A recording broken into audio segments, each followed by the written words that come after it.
নমস্কাৰ বন্ধুসকল। তো বন্ধুসকল, Assam power distribution company limited, Assam শক্তি বিতৰণ কোম্পানী লিমিটেড মানে APDCLত যোনখিনি পোষ্ট ওলাইছিলে 2019ত ওলাইছিল পোষ্টখিনি প্ৰায় 1895টা পোষ্ট আছিলে। অফিচ কাম ফিল্ড এছিষ্টেণ্ট আৰু সহায়কৰ পোষ্ট আছিলে।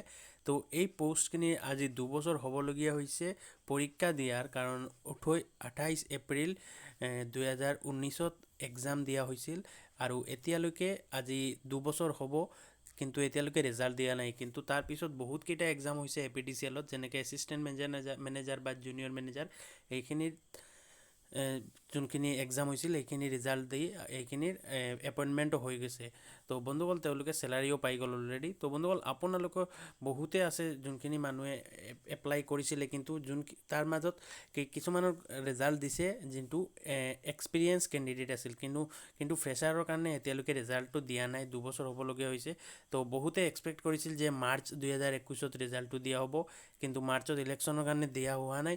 তো এতিয়া এপ্ৰিল বা মে' মাহত, কাৰণ মে'ত ইলেকশ্যন আছে, অসমত ইলেকশ্যনৰ যোনটো ৰিজাল্ট আছে 1 তাৰিখ, মে'ৰ 1 তাৰিখ। তো তাৰপিছত আমি আশা কৰিব পাৰিম যে যদি ৰিজাল্টটো দিব বুলি। তো আপোনালোকে যদি ৰিজাল্টটো দিয়ে বা আপোনালোকে ৰেগুলাৰ কেনেকৈ চেক কৰি থাকিব পাৰিব, এইটো মই দেখাই দিছোঁ আজি ভিডিঅ'টোত।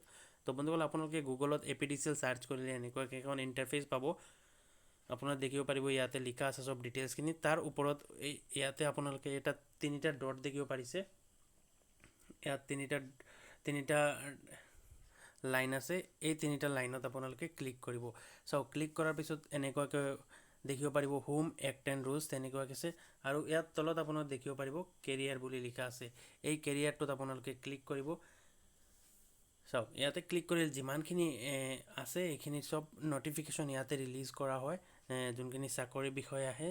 তো আপোনালোকে চাব পাৰিব এই কেইদিন আগত যোনখিনি পোষ্ট ওলাইছিল মেনেজাৰৰ কাৰণে, assistant manager electrical civil, EC, IT, HR, ল, ইলেক্ট্ৰিকেল, তেনেকুৱা এইখিনি ৰিজাল্ট দি দিছে আৰু তেওঁলোকৰ পষ্টিঙো হৈ গৈছে। তো বন্ধু, যদি আপোনালোকে আবেদন কৰিছিলে APDCLত, তেতিয়াহ'লে আপোনালোকৰ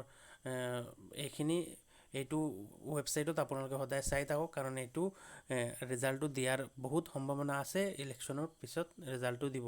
তো বন্ধু, যদি আপোনালোকে এনেকুৱাকৈ আপডেট সদায় লাগে আৰু ৰিজাল্টটো কেতিয়া কি ইনফৰ্মেশ্যন ৰিজাল্টৰ বিষয়ে লাগে, এইখিনিৰ কাৰণে চেনেলটো ছাবস্ক্ৰাইব কৰি ৰাখক। নেক্সট ভিডিঅ'ত আমি আকৌ লগ পাম। তেতিয়ালৈকে ধন্যবাদ।